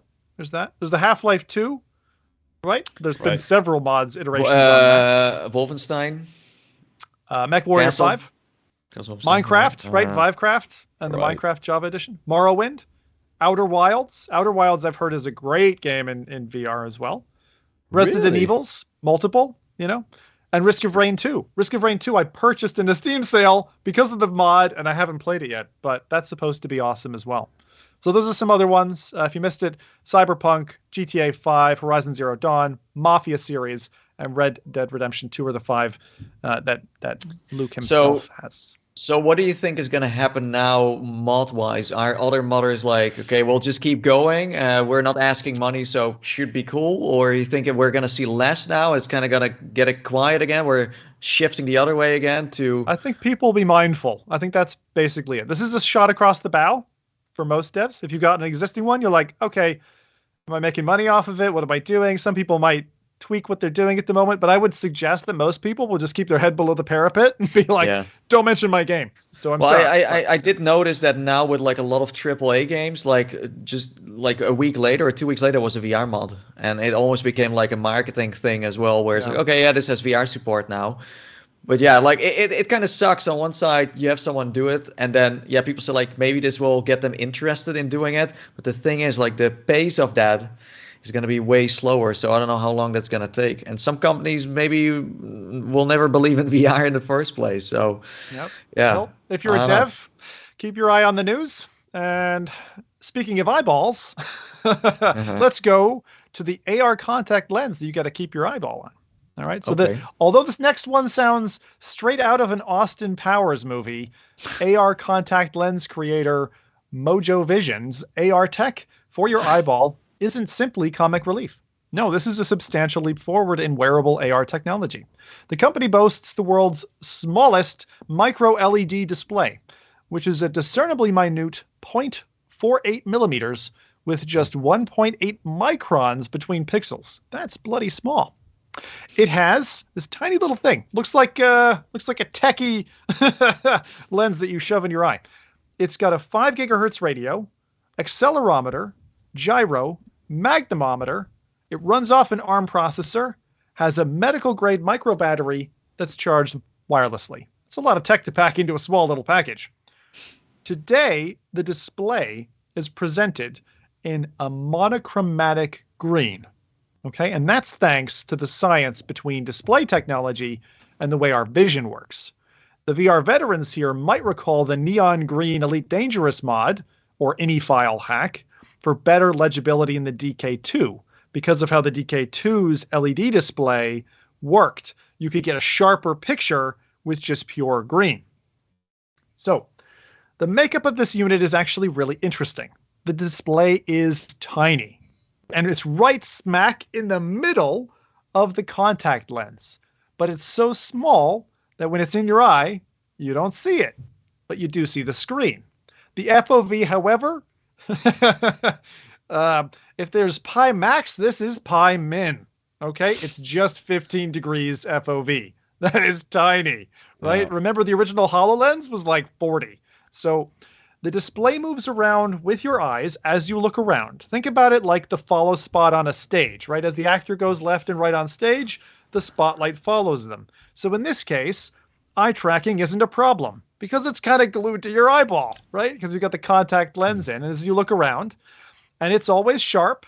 The challenges it has include drift and like eyeball drift and drift of the device itself. But you got to admit, this is presenting like an exciting possibility here. So Mojo Vision, who's the company, they aim to get FDA approval and aim to release this within the next 5 years. So it could be a reality. But if you're thinking about augmented reality, we normally think about wearable glasses, right? It's not that often you think about contact lenses. And I'll be honest, I'm probably not the first one to go poke in my eyes. But the question here is, would you join the superhero club of eyeball pokers for superhero grade vision with the ability to, use your eyes to see extra information as you're walking through an airport or things like that, giving you extra kind of context for real life? Just thinking about it already makes my eyes like itch and like, man. Like, do you wear contacts, Reddy? Have you ever? I've worn them before, before I got laser eye surgery, because I actually had laser surgery. But yeah, I would definitely wear it though, even because I like cool techie geeky stuff. So yeah, I mean, I think there's a large future in there. Still, I hope that they're going to be more comfortable. Their regular contact lenses, which probably what type did you have? Did you have like dailies or the glass like heavyweight ones? I bought. I think I had those that you could like wear for like a month.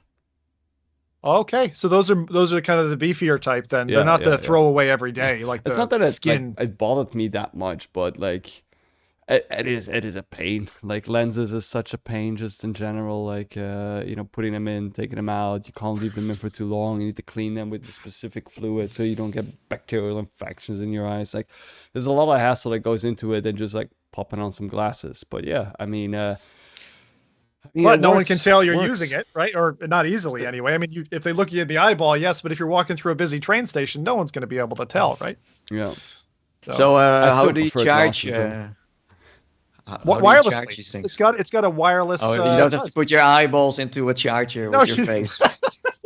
Your face. They use electrofluids. Yeah. Imagine like hanging like the charge you have for like a watch, and it's like you put it on your eyeball and it like clicks right on your eyes, like click, like 2 for USB. Oh my god. A power bank. Oh, I have a power bank here. Yeah, sure. Here, use this. What about you, Mr. Are you Mr. 2020 Vision, Nathan, or you got glasses? Or I would be interested, yes. But as you may remember, maybe 2 years ago, I almost got like half blind after like an eye infection. So I don't know what I would go for. I mean, I wore also like a it wasn't a contact lens. It was more like a protection kind of thing. Yeah. But I could feel it like on my eyeball, and I can still remember that. So I don't know. Like I think when it's ready, I'm sure. Like, but yeah, like as Rowdy's just putting it in, is already making my like whole body just. I don't know. Like it's a super odd thing. It's There's very, very few things that creep me the F out. I used to deal with dead bodies. I've seen people jump themselves off of buildings. I've seen quite a lot in my day. But watching my mom's VHS tape of her laser eye surgery was probably the most horrific thing that I've ever watched for 20 minutes. Why did you even watch that? Where they're like burning bits of her eyeball and they're showing the blade go in and cut the fucking thing. I couldn't do it. Why are you watching it? Why is someone recording it? Zim afternoon Sunday family events. Like, let's watch the VHS. Now you see how I turned out, right? This is it. Yeah, this is exactly it. This is so weird. What a weird story, but okay, yeah, sure. back like what early just after the millennial turn or something. So like back then you'd have the recording in case the doctor like fecked your eyeball up and you had the recording for legal purposes. I thought it was where you paid for it, like when you jump out of a plane, you go skydiving and they make video for you. I thought you could just pay for that for later, and it's just fun to. We'll send it to you. Just fun to creep your kids the feck out. No, but like, I can't. I've tried a few times, but I've never been able to successfully put something in my eyes. But then again, I'm one of those guys who like. I can't swallow big horse pills. I have trouble. I gag like a little boy. Yeah, I also have that with pills. I actually have the same thing. I have the same thing. I can take like 4 or 5 of those at once. Like I want to be the cool guy like Rowdy who can, pop things in his eyeball. But I don't know that I'm going to be able. And like if you spent like 400 quid on these things and then you lost one. Right, because you lose lenses, or like you misplace these tiny little things. Sometimes what happens with lenses, they kind of like flick behind your eyelid. Oh, Rowdy, don't do this. So you need like because they can like if you wear them for too long, they can like kind of like fold behind the eyelid. And you need like pull it out. You want to push it out. Hear my eyeball? You don't want to hear what they did to my eyeball after that eye infection? There was like a little like the outer part of your like this guy was like he pulled a part out of my eye. Yeah, that's what they do. Yeah. When I saw it like coming at me, and you know what I did to go through that? I sang like songs like "There Was No Tomorrow." I was like, la la la la la, and I was like, just freaking do it already! Like, oh god, it's like pure. All right, this is personal torture. I'm not taking any more of this shit. Let's move it on. All right. It hurts my balls again when I talk about this. I'm serious. Oh my god, yeah, that's horrible. You're gonna see me pass out here in a second. All right, so. Let me know. I want to say, like, didn't someone like a few years ago said that they tried VR and they pointed to VR? It's like wasn't that like Danny Bittman who said that? I think it was. Yeah, he said like like he had some like eye problems and he said like maybe it's because of VR, but I don't know. Oh right, yeah. I had focus issues after the DK2 after about 6 months, and it was like my eyes were like focusing to infinity when I was driving. So I've had some. Adjustment period to VR back in the day, but I think modern headsets kind of get away from that. And when they do develop this multi-focus thing that we talked about last podcast, I think we're going to get to the stage where they've solved for that. But I still do wonder, for those of us who've been in the VR scene since its kind of relaunch, are our eyeballs going to fall out? Let's hope not. Yes. I've had enough watching Minority Report and those horrible scenes where they're popping eyeballs in and out. So let's hope our eyes are safe for now. Anyway, so that's Mojo Vision. Wow, if great. you want to stare right into the Matrix, keep your eyeballs peeled for that. Oh, I shouldn't have said that. For a moment, it was very exciting, but I think we all completely ruined this company now. That's basically how laser eye surgery works, right? Peeling eyeballs. Exactly. Okay. Right. Like an onion, like you cut onions in the kitchen. I'm gonna have to flag my own distress signal. So now it's time to pick up the distress signal from Nathie, which he's been sending from deep space to hear the damage report from out there in the stars about this week's releases.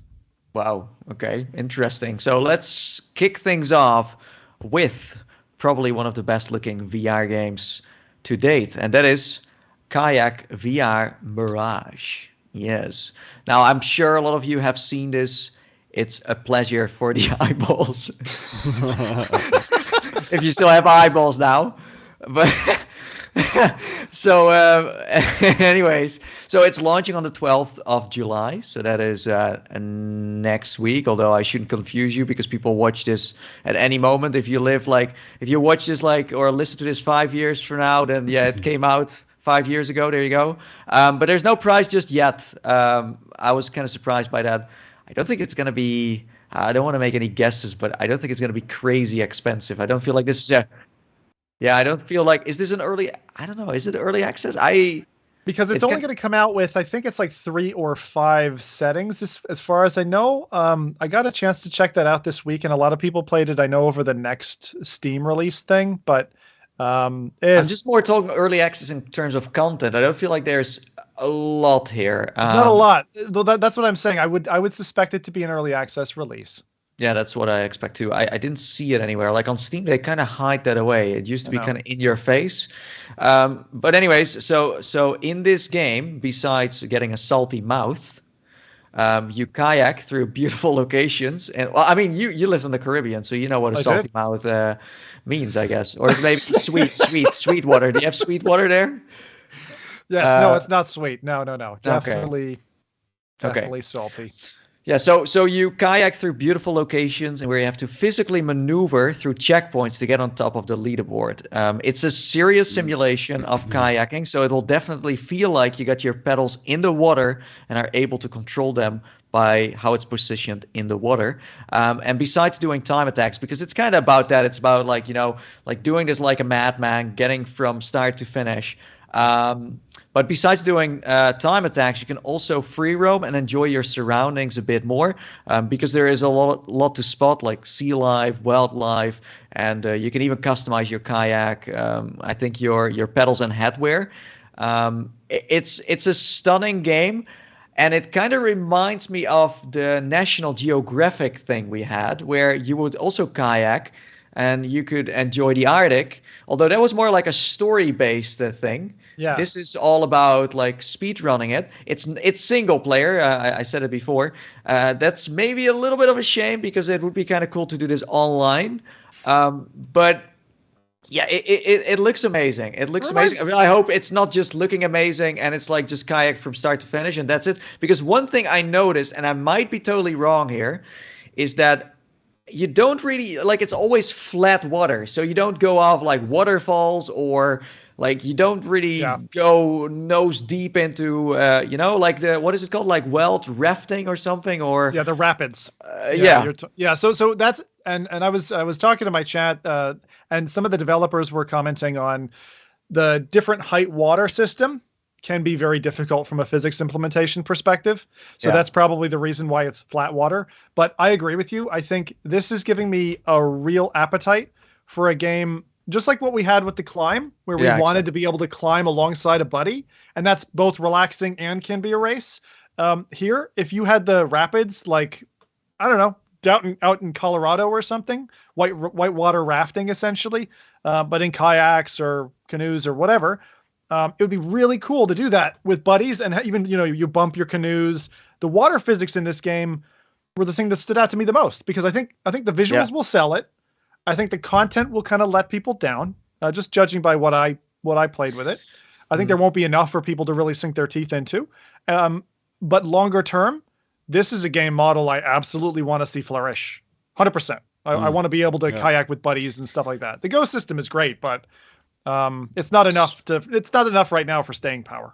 So funny enough, while I was looking at this, I went back to my email box and I found it like an old email from them. And before this was there, they already made another kayak thing, and that was more. It seemed to be multiplayer focused.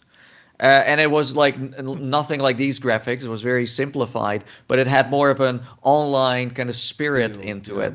But I think they are really, and I'm sure they already noticed by now, is that they try to sell it on the visuals. But I hope they don't underestimate that if you want to keep, because this is PC, by the way. This is Steam. This is not Quest or PlayStation. Like, this is PC VR, and right now PC VR, what people want is content. They want to be able to get immersed for. Yeah, exactly. So we'll see what happens. I do like this concept. As I said, like the National Geographic thing, one thing that stood out to me was, you remember like the penguins in the corners, like staring at you, and then suddenly one jumped onto your kayak. And you would be like, whoa, what's happening here? Weren't you taking pictures? I think you were. It was like 3-in-1, right? Snap. So you're kayaking around this polar area. You're doing like the Pokemon Snap shuttering of various things, and then at the end you take out a pickaxe and you go climbing, like the climb. Yeah, you go climbing. So I thought it was a really like eclectic mix of gameplay styles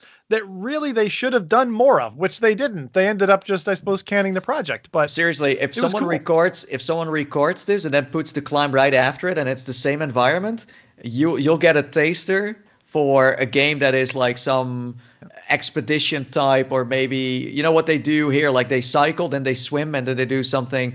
Triathlon. I think triathlon. I think that would be triathlon. So there you go. That's a kayak VR Mirage. Cool. Very interesting. We'll see what happens. It's coming out next week. Then we have Demio. Now, this is a podcast favorite, right? Absolutely. For sure. It's been a while ago we played it. I think last time we got stuck for like a day in there. It was crazy. It never ended. And the moment I wanted to quit, I couldn't, because then we got to the part where I'm like, yeah, okay, now we're going to finish it. And we did. And we sacrificed Rowdy a few times, so that's why we won in the end. Thanks, As Rowdy. usual, Thanks. per usual. Yeah. So, and now they don't have the save system anymore, right? So we have to, because back then, what did we do again? Or should I not say that, because then we're noobs?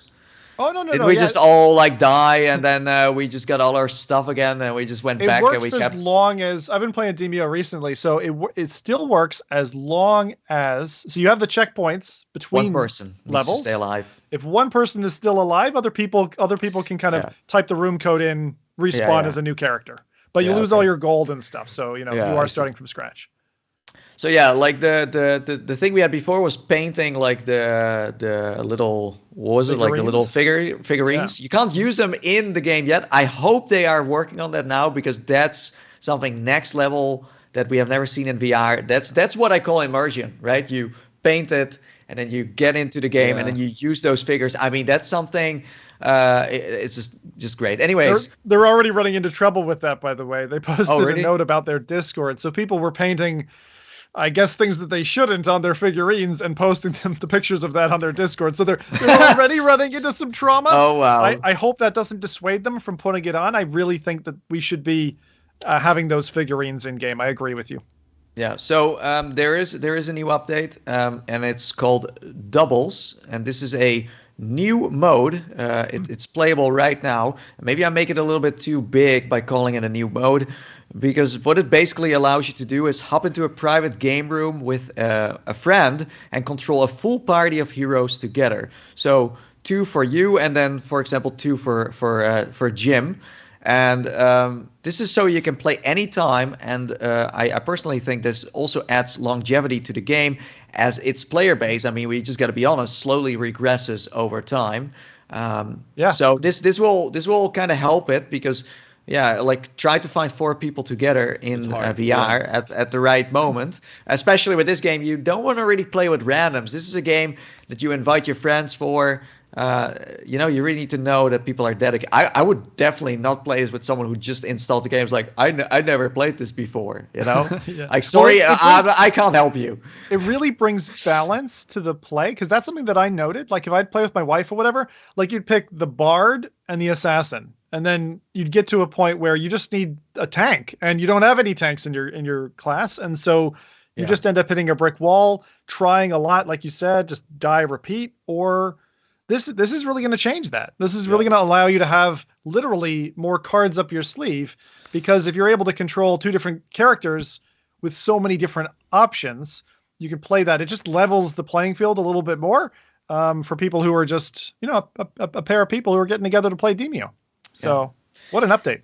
Yeah, no, I think this is great. I still hope they are going to put more time into this game, because the moment it came out, it was huge. And then I was like, this is one of the best games so far. But then I felt like they must be working on maybe something PlayStation VR, something big that they're also doing at the same time.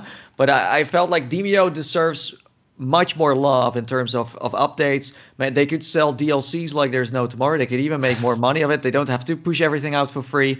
But these are the types of games. Same with like Star Trek Bridge Crew. If you don't do that, you know what's going to happen. Yeah, these kinds of games need the attention to keep them alive. I think they should do what Walkabout has, which is do a blended model of some of the stuff is free, like the main spine of the game is free, but then do a crossover, right? Like bring Forgotten Island into DMCA, for example, different characters, different play sets, but basically just using the game engine.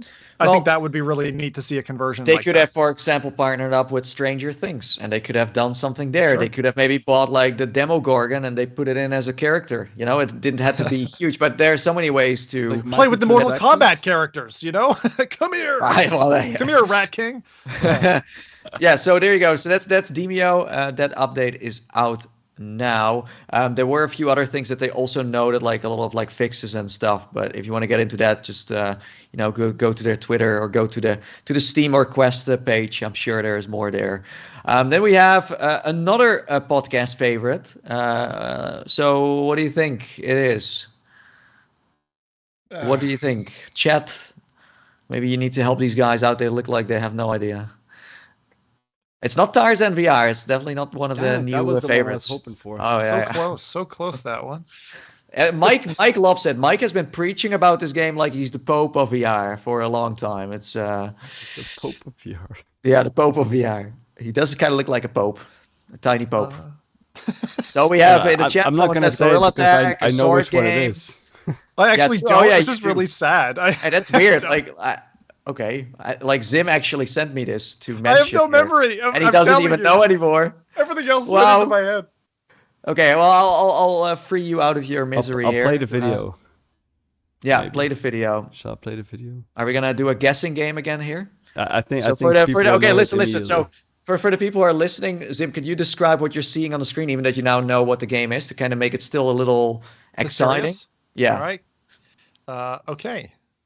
On screen, we see a number of very ugly substitute teachers in what looks like a cold environment. There's some icicles. I definitely see icicles and a bunch of ornery school children who are being put down by the now armed teachers. Oh God, this is going too topical. It's After the Fall.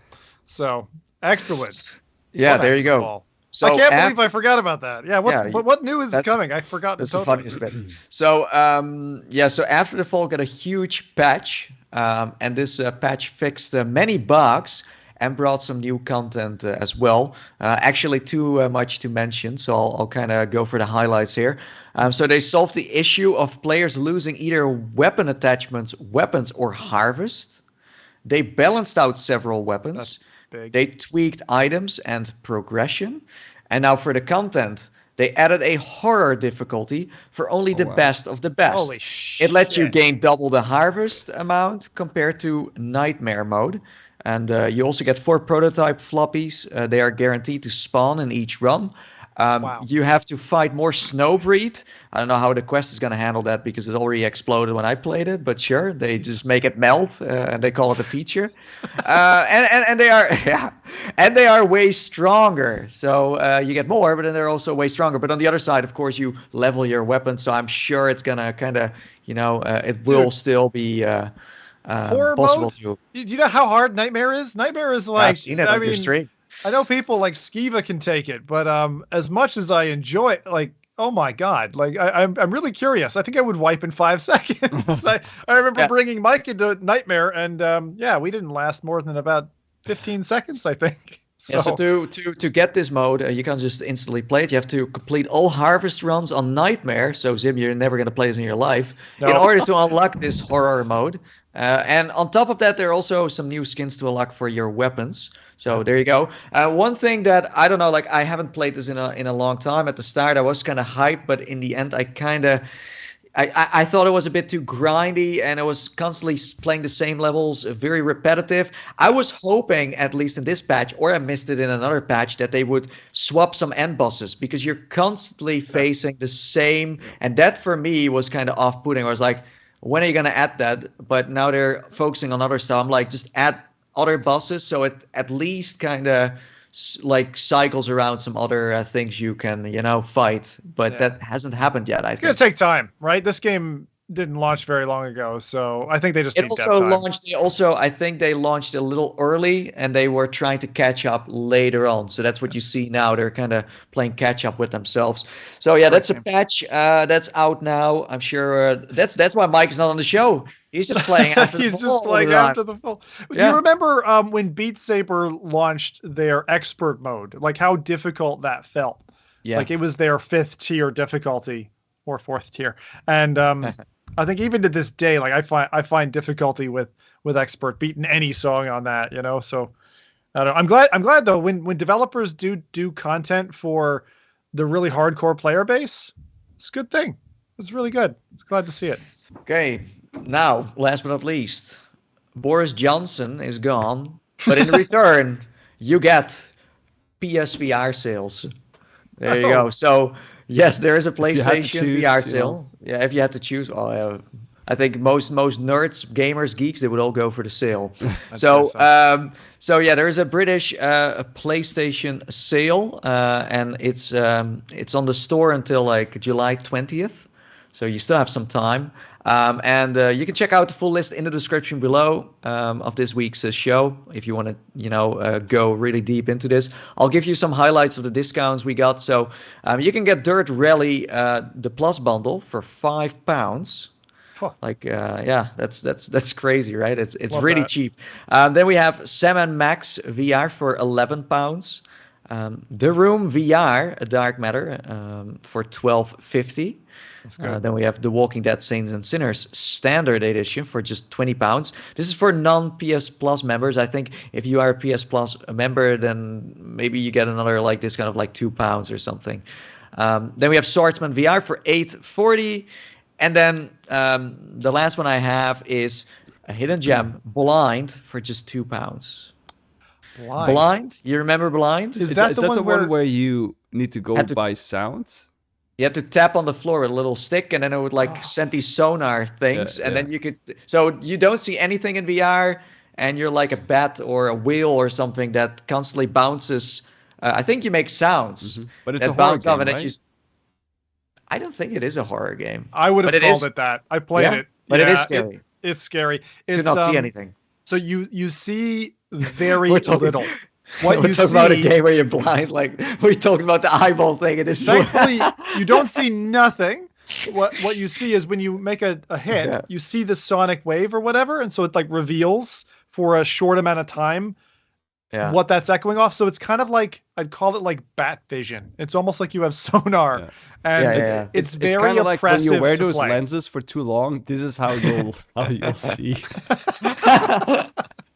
I found it too oppressive. Like I like horror games because they give you that adrenaline rush, but it was too little information for me, coupled with the PlayStation headset, right? So I think I played that one on a conference or at an event, but because there were like creatures in there that also made like sounds and stuff. Yeah, and you had to avoid them. Yeah, it's weird.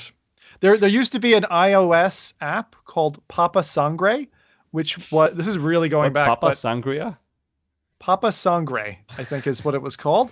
And it was the first game where you'd listen to headphones and the entire game was only based on what you were hearing.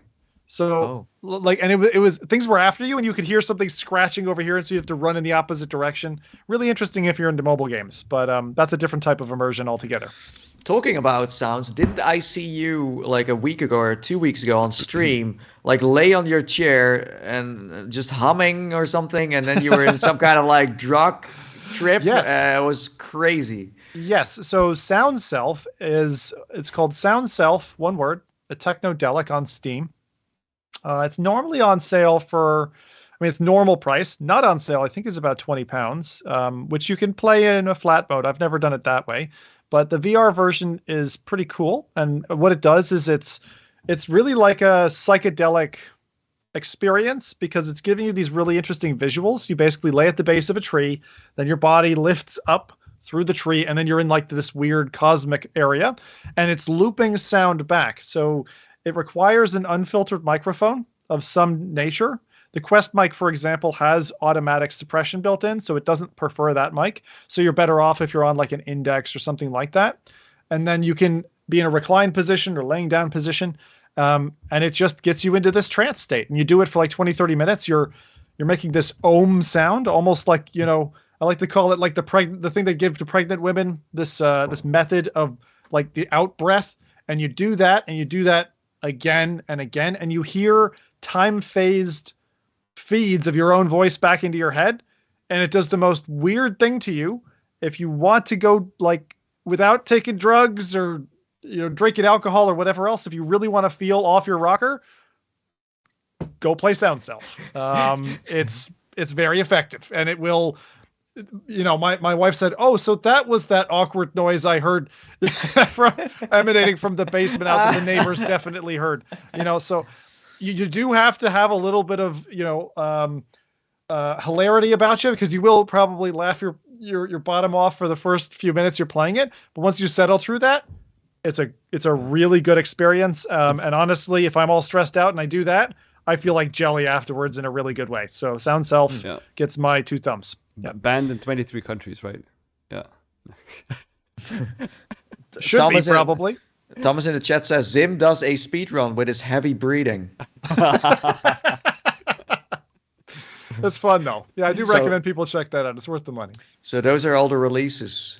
There you go. Very nice. Good. Well, thank you, Nathan, for that nice rundown. I'm looking forward to the kayak one, actually, even though it might be short and sweet. I don't know. I'm like that one in particular, and some of those DLC. The doubles is going to be so good. Very good. Can you give us a quick recap for anybody who's just coming in late? Yes. Let's see. So we have the Kayak VR game coming out July 12th on Steam with no price, but we don't expect it to be super expensive. Maybe $15 or something, $20. I don't know, maybe around that. Yeah, that's awesome. So this DMCA update is free. It's the doubles mode, so you can play with 2 people online and then control 4 characters. Afterfall had a huge patch, so enjoy those nerfed or overpowered weapons. I don't know exactly how they turned the notch up or down. The new horror difficulty. I don't know how many people actually get to play that, because I think it's insanely hard. And then we have the PSVR UK sale. It is in the description. This is why you want to, watch the YouTube one, because I can't put those links into Spotify or SoundCloud. I also don't know how you're gonna, click on these links with your ears. Maybe in future with your eyes with that new gadget. Thank you very much, Nathan, for running us through the releases. Well, this is nearly time to wrap up. So chat, firstly, thank you for the donations. I saw a couple drop in during the show. Appreciate that. If you want to get Nathan's autograph on your Rec Room Illuminati hoodie or learn an atomic recipe for disaster from Rowdy, now's the time. Ask us, say things that you got to get off your chest. Now's the moment. Okay. So thanks again to all our viewers and listeners for your attention and years spent with us echoing FReality. I'm going to remind you of the show times for those of you who might be new. It's live streamed every other Saturday on YouTube and on Twitch. The show goes live 10 a.m. Pacific, 1 p.m. Eastern, 6 p.m. in Europe, and 7 p.m. 6 p.m. in the UK and 7 p.m. in Europe. Okay. Also check out the audio version, which is available on iTunes, SoundCloud, and on Spotify. Good for when you're mowing the lawn. I saw Virtual Steve mention that earlier. I don't think I normally listen to podcasts mowing the lawn, but that's something I think I got to do. And finally, smack that naughty little like button and subscribe to the channel for more stuff like this. And we are looking for sponsors again. Yeah. So if you are, a dev studio, a publisher, or you have something else that you want to share, then we have spots free. So very good. So lads, anything from the chat before we skip town and change our names? No, everyone is very happy. I saw D1360 VR saying, "Great show. Take care of your eyeballs." Yeah. Got to keep them scrubbed clean then. All right. Well, that's good. Well, thank you, lads, for the podcast. We just crossed the 2-hour mark. So we didn't make it shorter as I'd hoped we might, but hey, we're bang on the money. So I hope you enjoyed that. Please go make some mischief and speak with you again on the next FReality Podcast. Bye. Ciao, ciao. Bye-bye.